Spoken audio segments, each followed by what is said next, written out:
Okay, the intent behind this is your test correction, so I will demonstrate how to do each one of the skills that you had on the test, and then you will demonstrate your understanding by performing the skill on the test question. So here is our first question. I need to get this into slope-intercept form. For those of you who have forgotten what that looks like, that's your y equals mx plus b. So we need to get y by itself, which means we need to get rid of two things.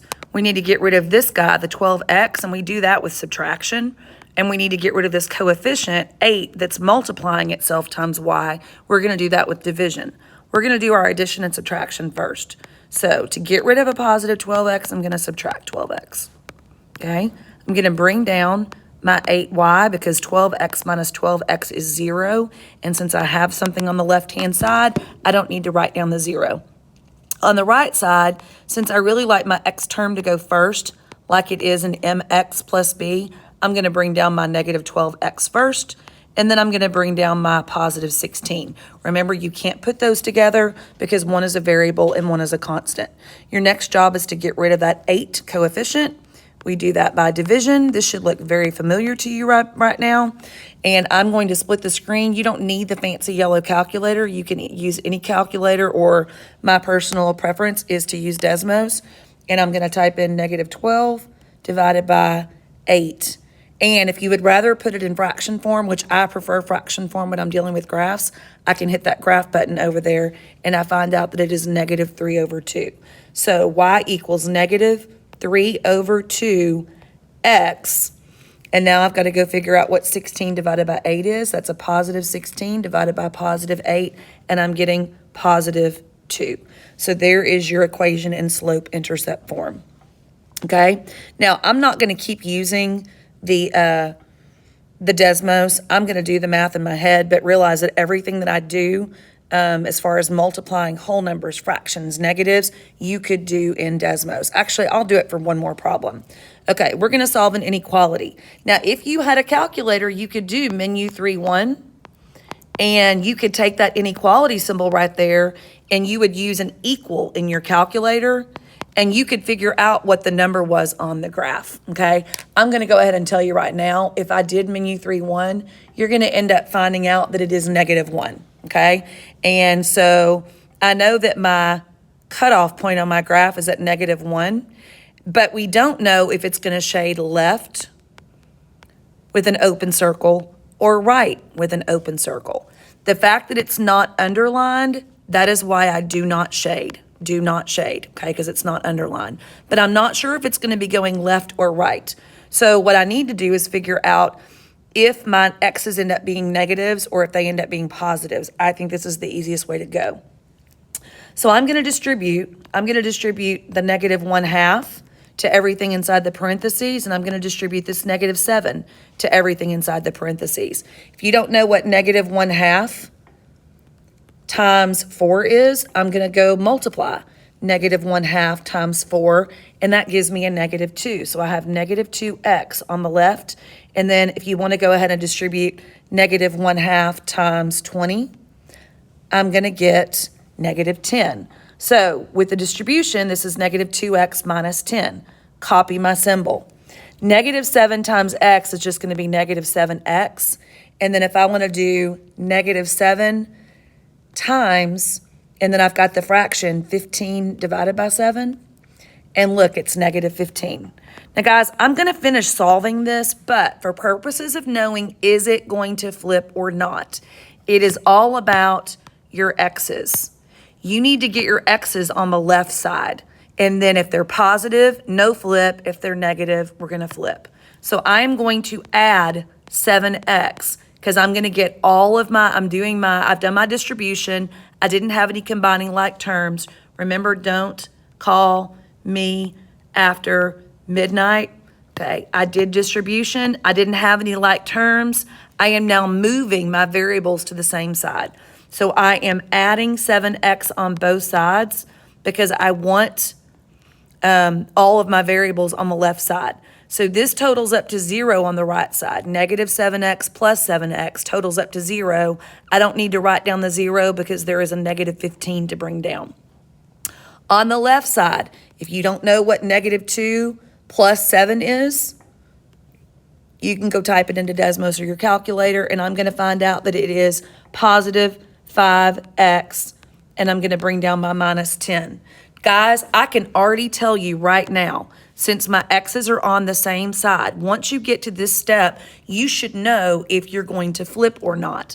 My x is positive, therefore, I am not going to be dividing by a negative on the last step. There will be no flip.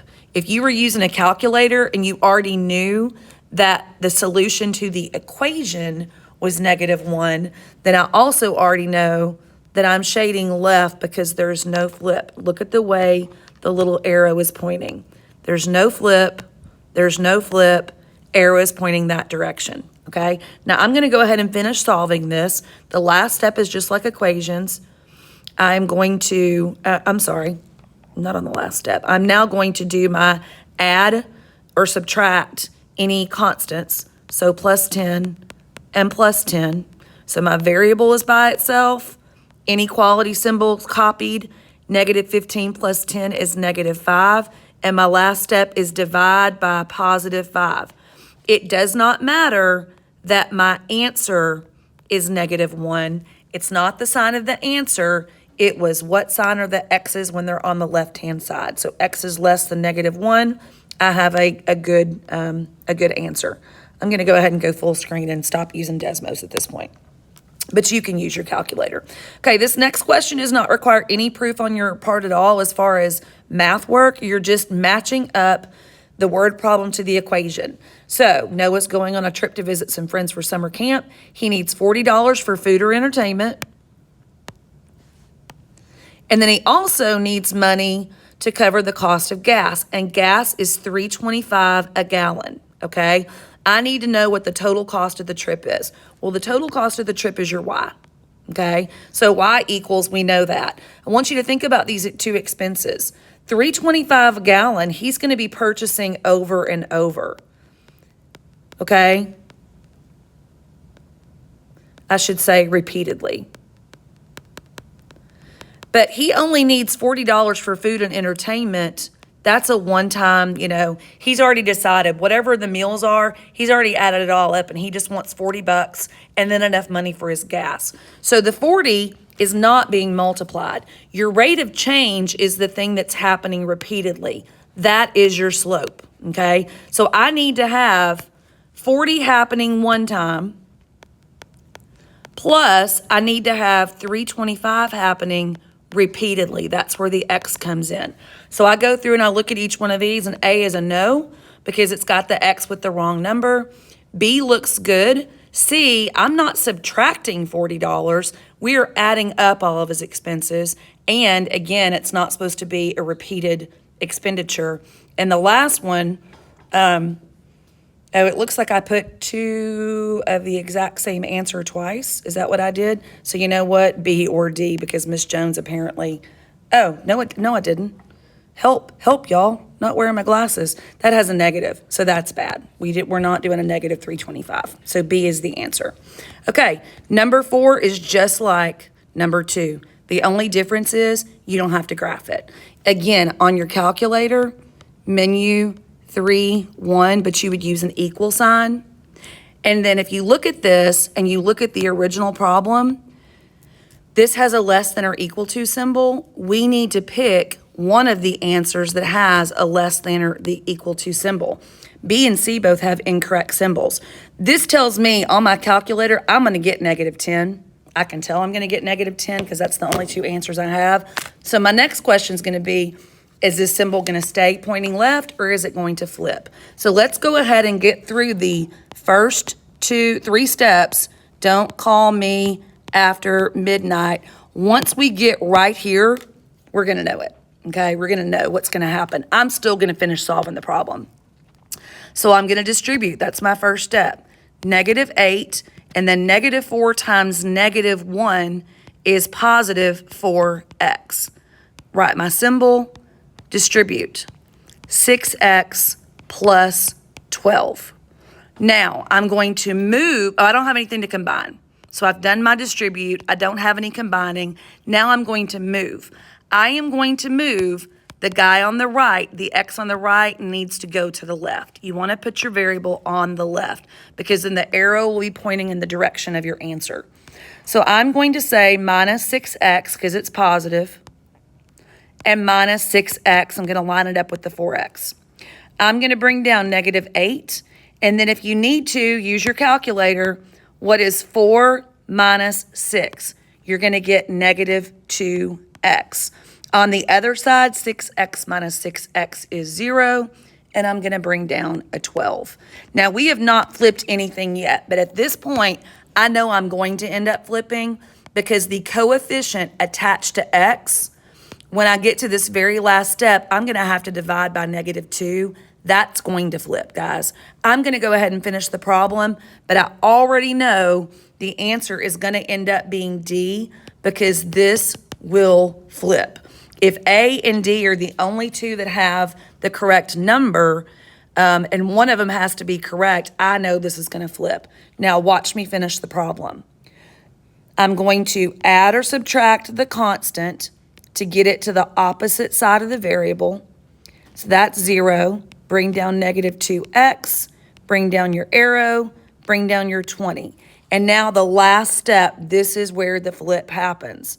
When I divide by negative 2, that is what causes the flip. This right here is what causes the flip, dividing by negative 2. So I'm going to end up with x flip negative 10. X is greater than or equal to negative 10. All right, number 5. That's a big one, isn't it? Okay, which value makes it true? Guys, this is all equation solving. So again, don't call me after midnight. So first I'm going to distribute.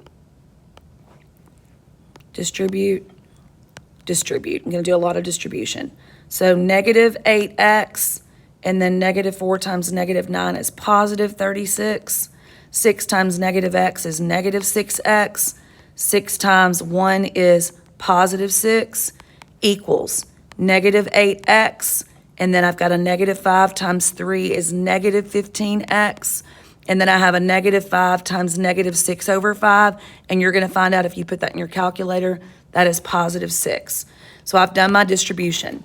Next is combine, and ladies and gentlemen, I do have things that I'm going to combine. I'm going to show you. So these are both x's. And on the right side, these are both x's. On the left side, constant and a constant. So I'm going to put my x's together and I'm going to put my constants together. So negative 8 and a negative 6 is negative 14x. Positive 36 and positive 6 is positive 42. So you can see there's my x's, there's my constants. I've combined them. Okay, on the right side, I'm going to combine negative 8 and negative 15. That is negative 23x plus 6. So again, I did some combining. I combined my x's, but 6 didn't have anybody to combine with. Okay, so I have now done my combining. Now I'm going to move my x's to the right side. So I'm on the move step. Plus 23x plus 23x. I'm going to end up with 9x plus 42 equals negative 23 plus 23 is 0. I bring down my 6. Now I'm going to subtract 42, and I'm going to subtract 42. And I'm going to get 9x equals, and 6 minus 42 is going to be negative 36. Okay, and now my last step. Now this is an inequality, so I don't really have to worry about flipping. Dividing by 9 and dividing by 9, and I'm getting x equals negative 4. So there is your answer, x equals negative 4. Okay, and again, this one could have totally been done on the yellow calculator, menu 3-1, to check your answer or get your answer. Okay, I have a rectangle. And it has a width of 3x plus 8, and it has a length of 20x minus 4, okay? And then over on the other side, I have a square. Oh, something happened to this problem. My apologies.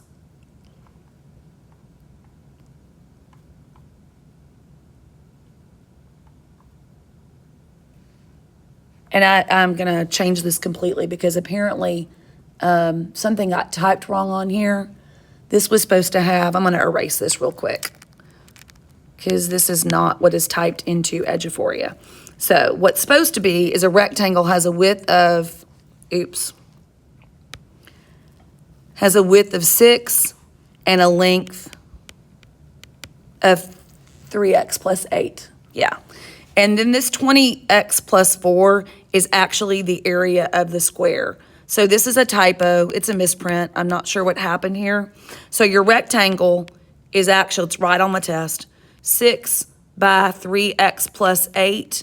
And the correct problem is supposed to say that the area of the square is 20x minus 4. Well, I want you to think about how you get the area of a rectangle. The formula is area equals base times height. We don't have to worry about the square because they've already given us the area. But I know that the area base times height of the rectangle is going to equal the same as the square, which is 20x minus 4. So I'm going to say I'm going to multiply this. 6 times 3x plus 8, because that's your base times your height, equals 20x plus 4. And we're solving for x. So again, let's don't call me after midnight. So distribute. I'm going to distribute 18x plus 48 equals 20x plus 4. Okay, I've distributed.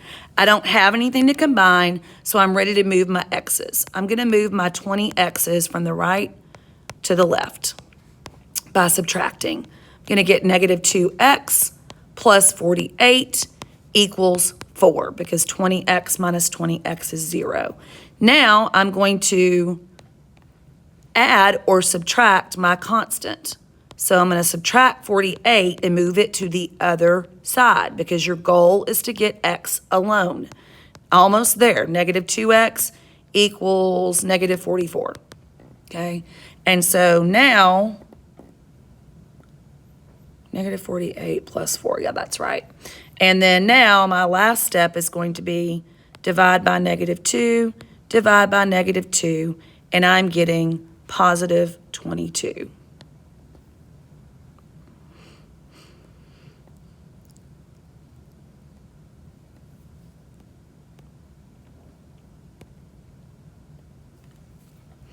Okay, moving on to number 7.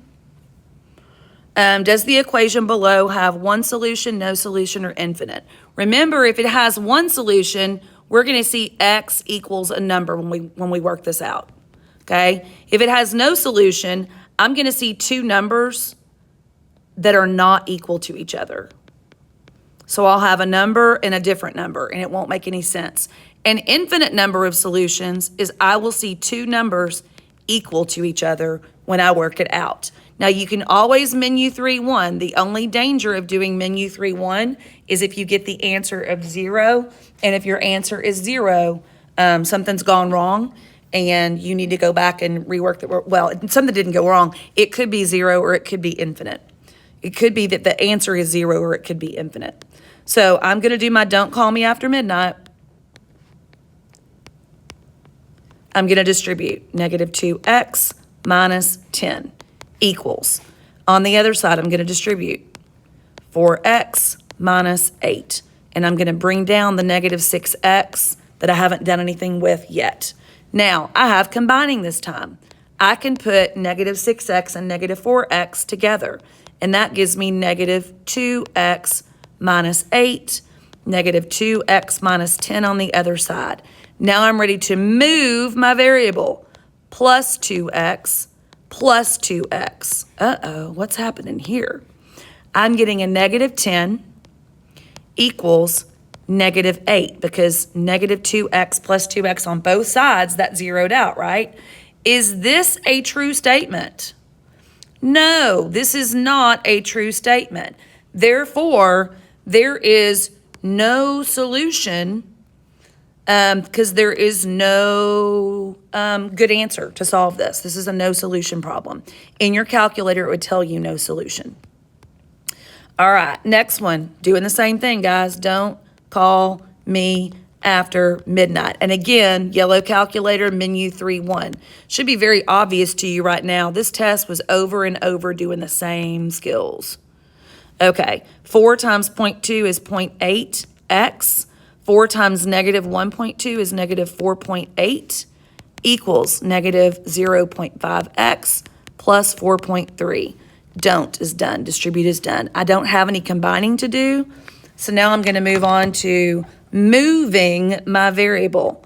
Plus 0.5. Always move the guy on the right. Plus 0.5x. I'm going to get 1.3x minus 4.8 equals, that's 0, bring down my 4.3. Now I'm going to add or subtract my constants. Plus 4.8 plus 4.8, and I'm going to get 1.3x equals 9.1. And my last step is I'm going to divide both sides by 1.3, and you're going to get x equals 7. And you can obviously check that in your Desmos calculator, okay? Number 9, you are having to write your own problem, and this one had a typo as well. It's supposed to say y equals, not x equals. Okay, so Ethan grows tomatoes and cucumbers. He sells them at a nearby farmer's market. He sells 5 cucumbers. Ladies and gentlemen, if he sells 5 cucumbers, can we figure out how much money that is? I believe we can. So I'm going to go figure out how much money he made on cucumbers. 5 times 175, right? And I'm getting $8.75. So just for the cucumbers that he's selling, he's making $8.75. Then he also sells tomatoes for $2.50 each.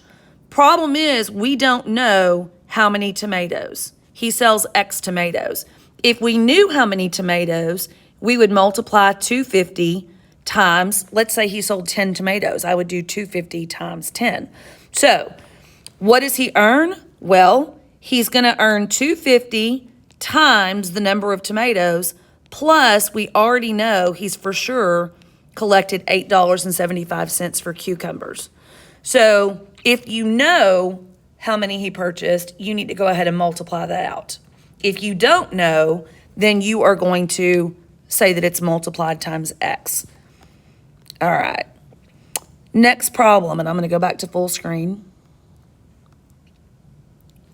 Okay, formula. So we're telling you this is the formula for the volume of a cylinder.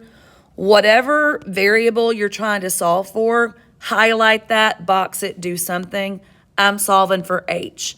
That means that everything on the H side needs to go away. Well, guys, this is a case of invisible math. I have a pi, r squared, and h all sitting side by side by side with no symbol in between. That means multiplication. And I'm going to give you an example of this. If I gave you a formula that said A equals BH, y'all did problems like this in the 7th and 8th grade. If I told you that the area was 40 and the base was 5 and we don't know what the H is, well, all I have to do to get H by itself is to divide whatever's being multiplied by H and divide both sides. So these 5s would turn into a 1, okay, 1H. And H is equal to the quotient of 40 divided by 5, which we all know is 8, but it's still 40 divided by 5. This is the exact same problem. If I want to get H by itself, it doesn't matter that 2 things are being multiplied by H. I still need to divide by those 2 things, because when you have pi r squared divided by pi r squared, it's 1. So I'm going to take both sides and I'm going to divide by pi r, oops, I can't write, pi r squared, okay? Well, pi r squared divided by pi r squared again is 1, so you end up with 1h, h. What's left on the other side? V divided by pi r squared. And I believe on the test, you're going to get boxes. So whatever you're solving for goes in the box on the left. And then whatever was on the top of your answer goes on the top box. Whatever's on the bottom of your answer is going to go in the bottom box. And this is a drop-down menu, so you had to select those. And that's what it looks like right there. And so here it is. H equals V divided by pi r squared. Okay, last problem. Another equation, but this time they want us to write it in slope-intercept form. So this is not really a don't call me after midnight. This is point slope, guys. Remember we learned about point slope? And it looks like this. Y minus y1 equals mx minus x1, okay? But slope-intercept form is y equals mx plus b. So one thing I can tell you right now is my slope is apparently going to be 3. I know that. Problem is, I don't know what my y-intercept is going to be because I have something sitting over here on the left side, and I also have some distribution to do. So anytime you have to change the form and you have parentheses, distribution will be the first thing you do, okay? So I'm going to distribute the 3 to everything inside the parentheses.